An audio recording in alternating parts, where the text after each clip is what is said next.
Over the past 10 years, I've helped hundreds and hundreds of hard-working, busy professionals finally make their fitness habits stick alongside their busy, stressful lives. And what I want to share with you in today's video and over the coming 12 weeks is the exact strategies and frameworks and insights you need to achieve the same thing in your life.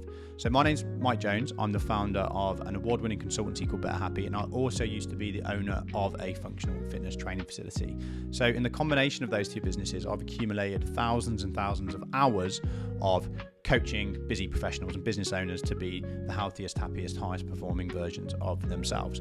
So that's given me some really unique insights into the actual challenges that get in the way of us being healthy and happy, and also what works when it comes to making these things stick. I also went through burnout myself with my own business. So before having my own business, I served in the military. I traveled the world. I did 2 tours of Afghanistan. I never struggled to look after my health whilst doing those crazy things. But once I had a business and I was passionate, and it was, and I was in a senior leadership position because I owned the business, that's when I first started to really actually struggle with my physical and mental health. So I understand the unique challenges that being very career driven and in a senior position in our jobs, or even a management position, can present to us. So when I'm working and helping hardworking professionals actually get their fitness on track, I've got this good understanding of how this work piece and this career piece and these roles that we've got in our personal lives, how they need to be considered and accounted for. So many of the systems that we need to utilize to actually make our fitness and health efforts stick need to help us overcome some of the issues that happen in those areas of our lives as well. So that's my long-winded way of telling you that I'm not just going to say, do this exercise, do this workout. I'm going to help you remap your brain and overcome some of your mental challenges, as well as give you unique insights into the fitness world as well. What we're going to go through today, before I start taking you into the gym and actually doing some movements with you, is a couple of mental maps. And when you understand these mental maps, it's going to help you reposition how you think about fitness. And what's really important about this is it will help you start to see that fitness is something that's very attainable for you, even if you're not that interested in it. Something that doesn't have to be difficult, doesn't have to be boring, doesn't have to be hard, and something that you can make a part of your life alongside being a parent, being a partner, and being a busy, career-driven or business-owning person. So if you stick with me for this next 12 weeks, I'm going to share with you all the best insights, give you all the strategies, give you all the tools. You'll be able to go from somebody that probably feels like they're struggling with fitness, or that it's something that they've always struggled to make fit in your life, to somebody that feels confident with it, has a clear strategy, and knows how to overcome the common challenges that present themselves when we go from unfit and unhealthy to try and make health and fitness a part of our life. So let's go through these models. So the first model that I want to share with you is a really important one because it helps you understand that health isn't as difficult as you might think. The fitness pyramid of effort. So if you look on the screen now, you can see that we've got this pyramid when it comes to fitness. Now, of course, we can argue about the meaning of the term fitness, but if you just stick with me for this, I think it'll help you get some clarity. So most of us, unfortunately, due to the nature of modern life, will find ourselves in the category of poor health.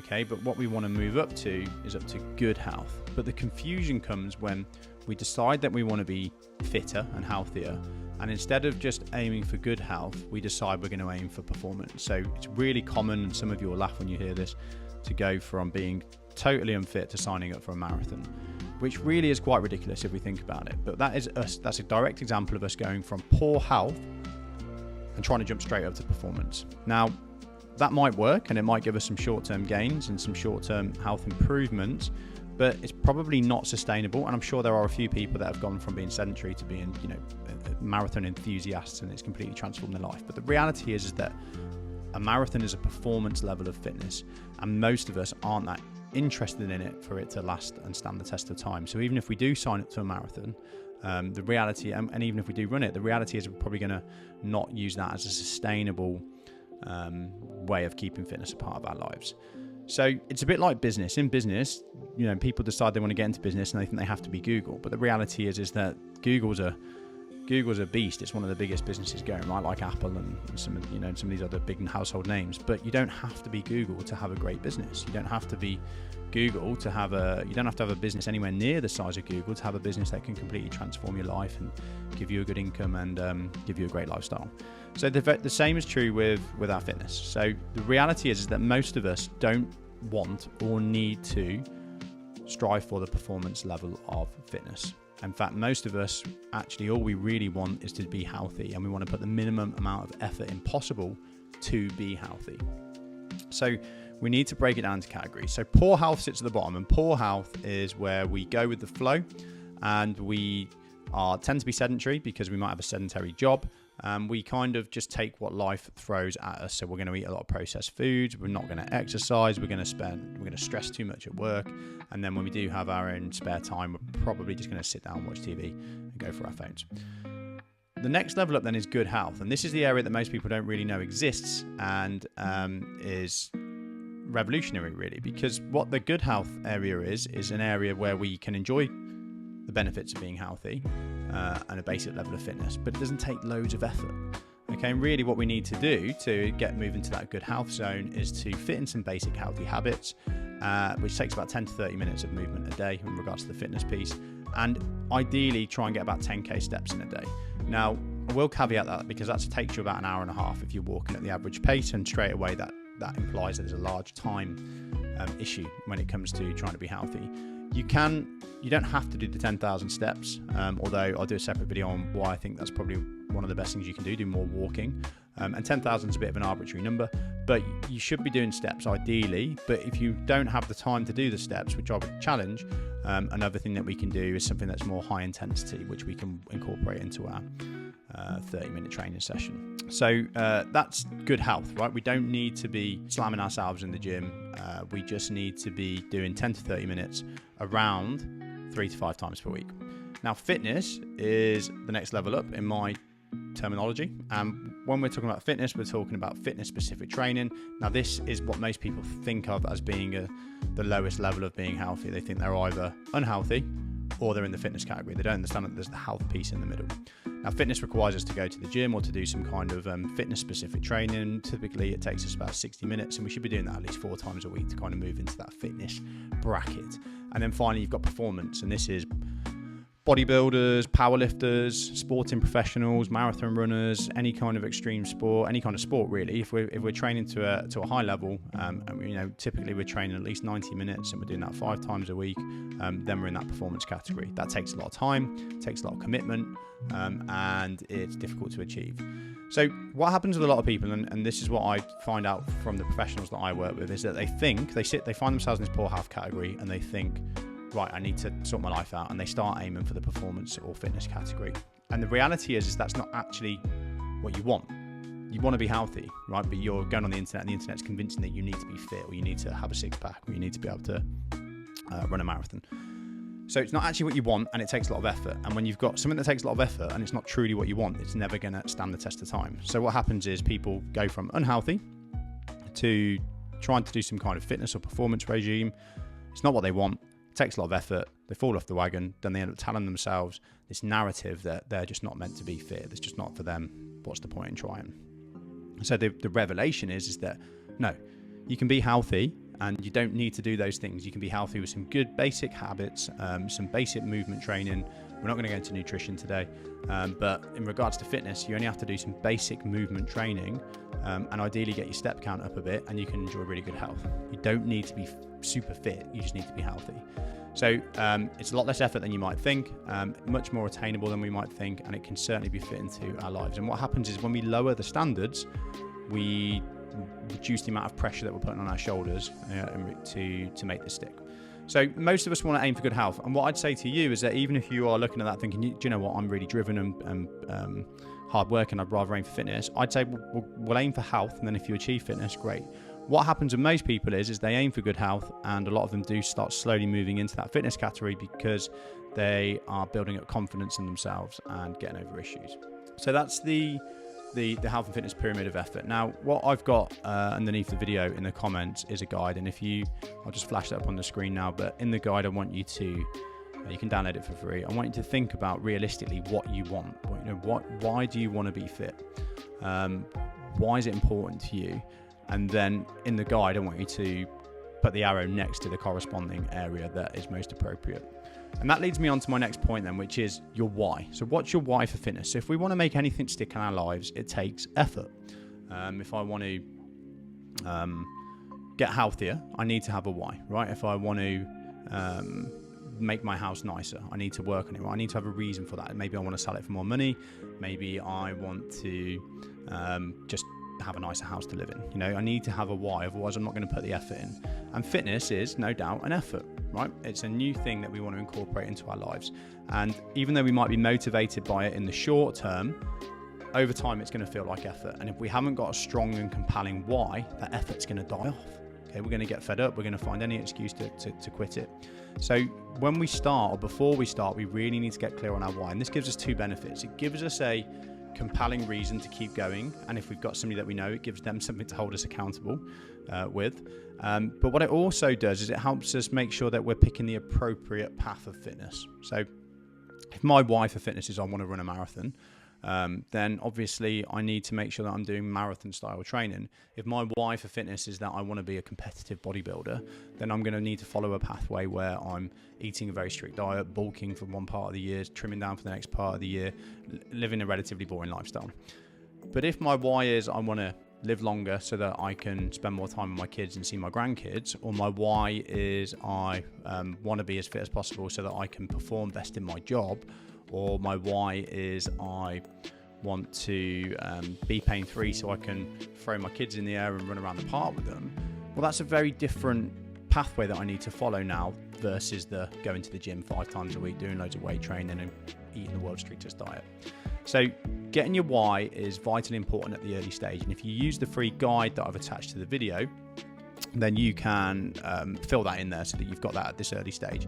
That's when most people go wrong. They don't have a why. Their only reason for getting into health or trying to improve their fitness is because they don't like where they are at the moment. It's a negative goal. We're trying to move away from pain. And that's a problem, because if our only reason for taking action is to move away from pain, then as soon as we're out of the pain and back into comfort, we're going to fall back into our old habits and routines. And this is what happens to most people. If you think about it, when's the most common time of year that we decide we're going to improve our fitness?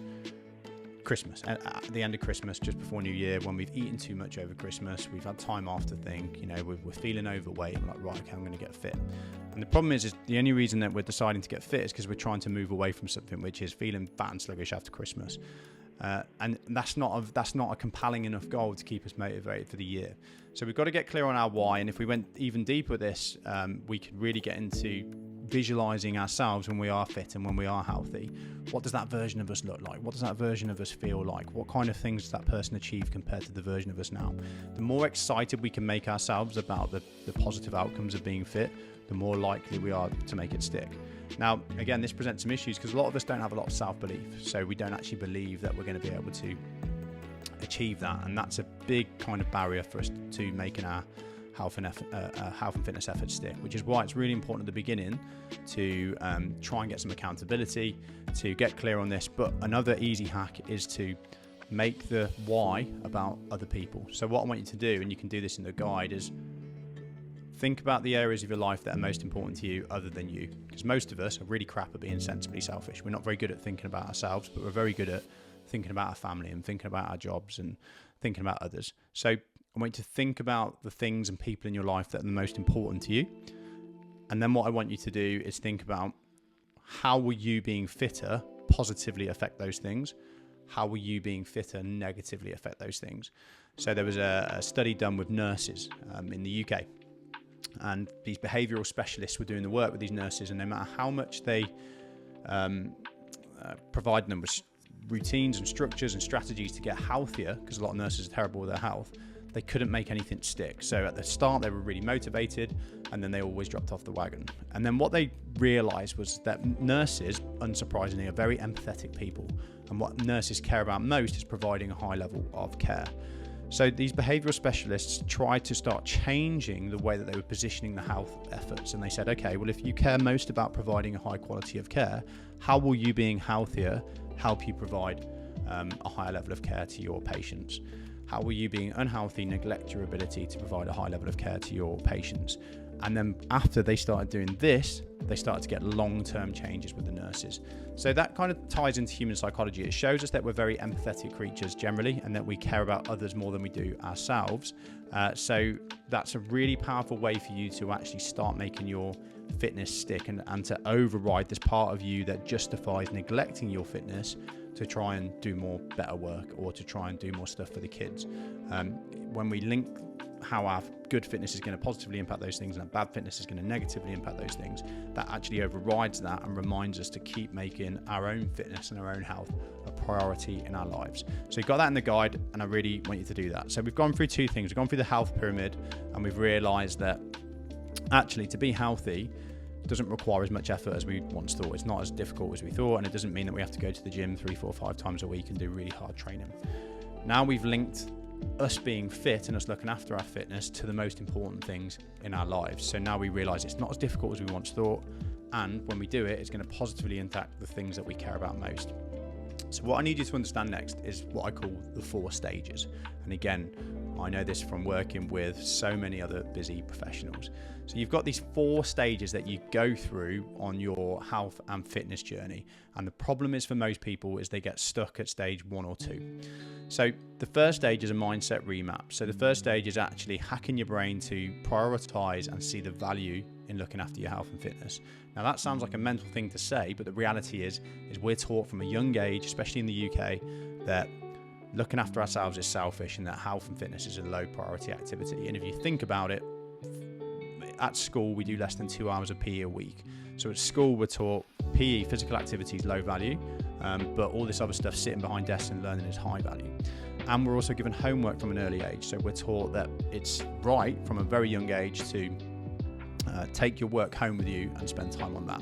And these kind of things condition you as you're growing up to believe that health is a low value activity. So we've got to remap our minds, and we've just done some very basic exercises on that, and I've got the free download in the comments section. And the next phase, and this is really important to understand, is the rusty car phase. Now, if you take a rusty car out of your garage and start driving it, it's going to have some issues, right? It's going to make some noises as all that rust is kind of coming off and breaking down and revealing the fresh metal underneath. So what happens with people when they decide to get healthier and fitter is we get injuries. That's just part of the process, right? We get injuries, we get sore joints, we get tendonitis in our elbows and our shoulders, and our knees hurt, and we pull our backs and we go into spasm. All of these things are going to happen, and they don't mean that you're broken.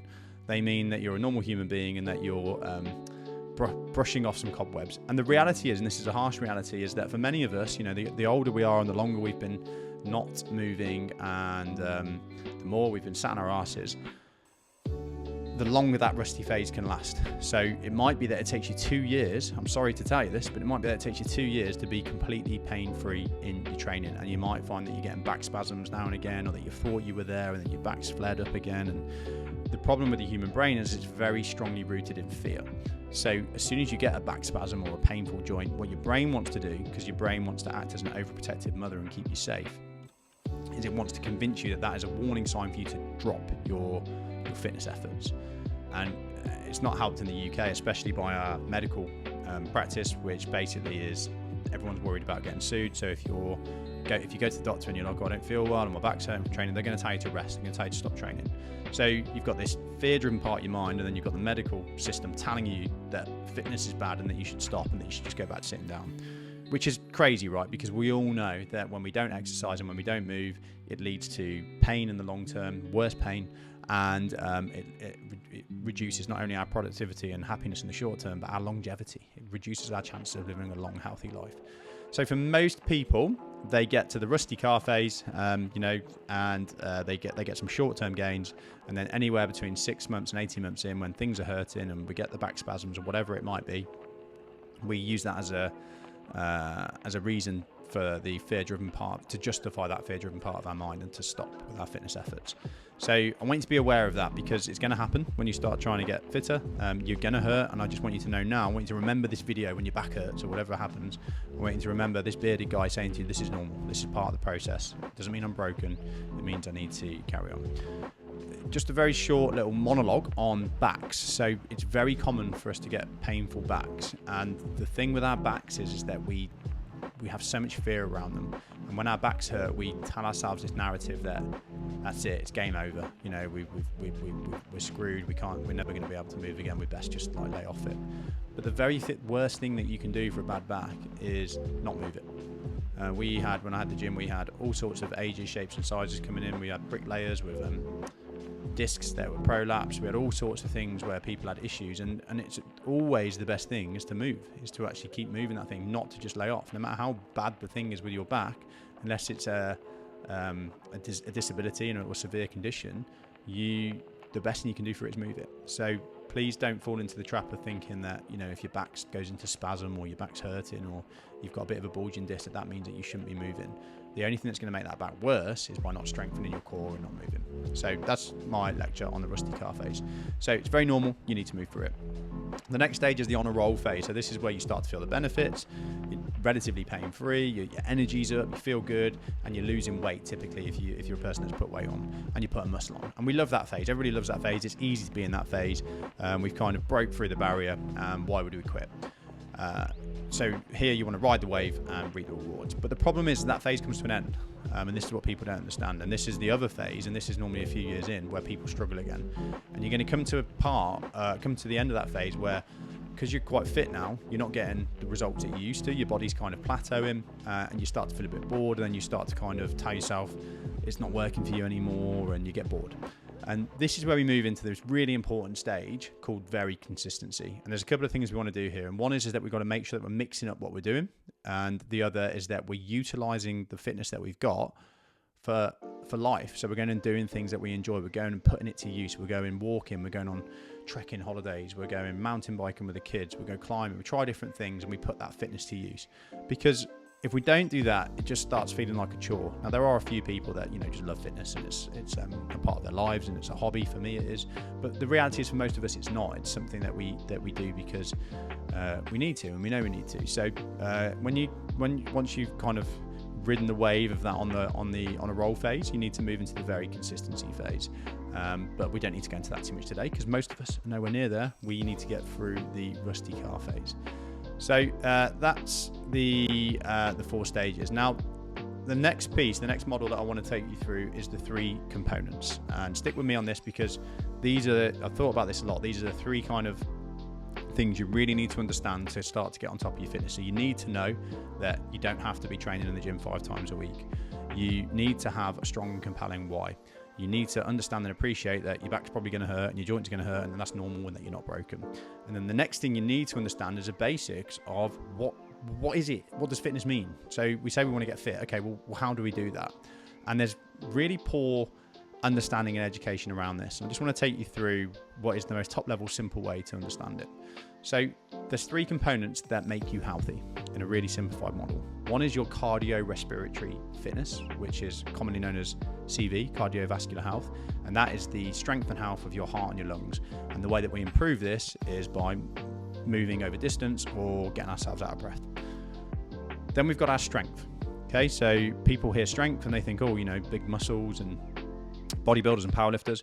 But actually what we mean by strength is just having healthy muscle, healthy strength within our muscles, healthy muscle mass, and also the benefit of that of having a healthy, dense skeletal system. If we don't have a functional level of strength, we can't pick ourselves up off the floor, we can't move things around, we can't carry stuff. Now, historically, you didn't need to think about these things because they were almost guaranteed by life. We carried stuff, we had to walk to survive, we had to move around. Whereas what we've done in the modern world is made our lives very comfortable, and we've removed the requirement for discomfort and stress, because exercise is a stress. And that's great because it means that we're not working ourselves into the ground and having to kind of like shatter ourselves every day just to survive.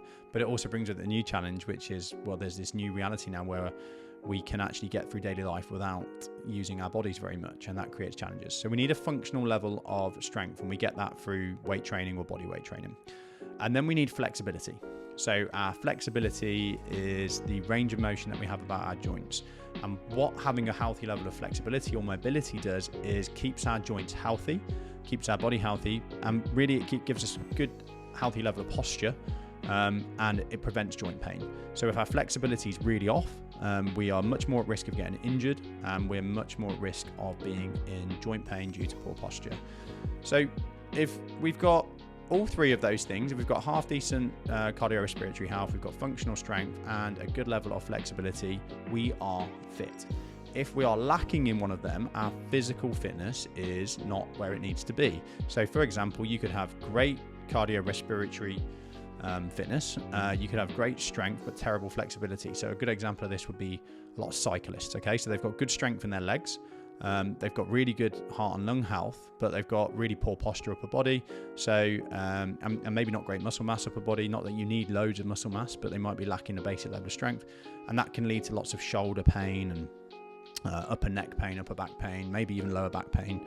So that's a good example of somebody that's society would say is fit, but actually in regards to the fitness as health, they're probably not what you would class as fit because they're in pain. The same would go for a bodybuilder, right? So a bodybuilder, again, society might say, well, they're fit, but the reality is they've probably got loads of strength. If they're a good bodybuilder, they've got good flexibility, but a lot of bodybuilders have got terrible flexibility and no cardiorespiratory fitness, or very low cardiorespiratory fitness. So all round, although they've got good muscle mass and a good physique, all round, they're probably not really what you describe as healthy fit. And also there's the steroid issues and the health consequences of that. So the whole point in understanding this model here is for you to start to think about fitness in a different way, and not to think about fitness as being a marathon runner or a Tour de France winner. Yes, okay, these people are fit, but when we're talking about health fitness, which is the fitness most of us want, not performance fitness, but health fitness, it's about balance across these three areas. So when you're thinking about your training and what you're doing and your overall fitness, you want to be thinking about those three areas, and the insights I'm going to give you over the coming 12 weeks will help you see how prioritizing those three areas and targeting those three areas isn't difficult, and it doesn't take a lot of time. And when we get all these models aligned, not only will you get the benefits of fitness, but you'll actually start to enjoy the journey and be able to make it stick.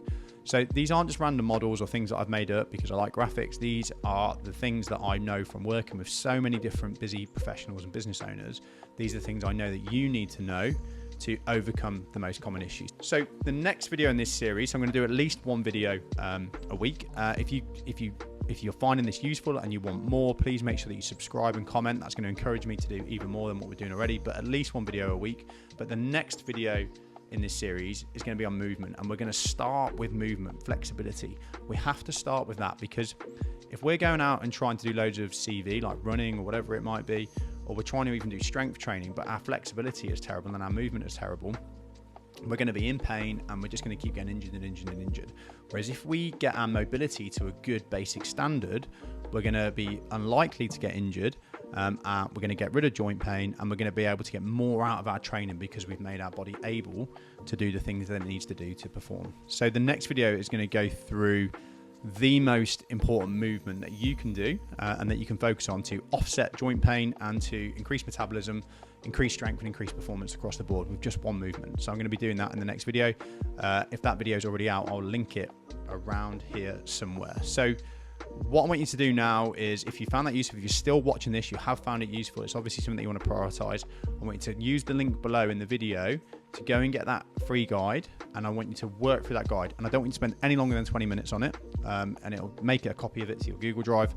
But I want you to get that guide in place now. Don't worry about being a perfectionist. It doesn't have to be perfect, but just work through the basic steps in that guide so that you are then set up mentally to start making this something that you're going to make stick in your life. So I hope you found that useful.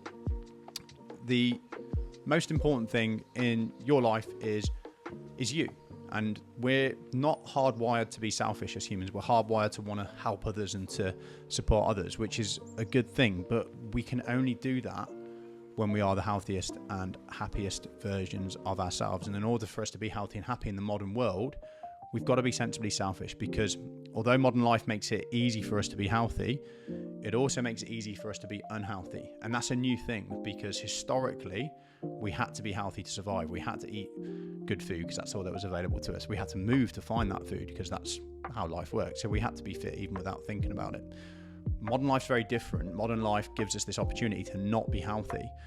So we have to change our minds slightly. We have to rewire our minds to be sensibly selfish, which is very unnatural to us human beings, right? It's very unnatural for us to prioritize us over our kids, our family, our friends, and our careers. But obviously that's a problem, because when we don't do that, we get the really high levels of poor health, stress, and burnout that we see around us today. So your mind is hardwired to put you second, third, fourth to the other things in your life. I get that, you get that, but we need to override that. Otherwise, we're going to reduce the lifespan that we've got available to us, and we're not going to be the best version of ourselves because we're constantly putting ourselves second to everybody else. So you've got to be sensibly selfish. Download that tool in the free links below. Please do subscribe, like and comment if you found this useful, and keep your eyes peeled for the next video, which is on that most important movement that I talked about already.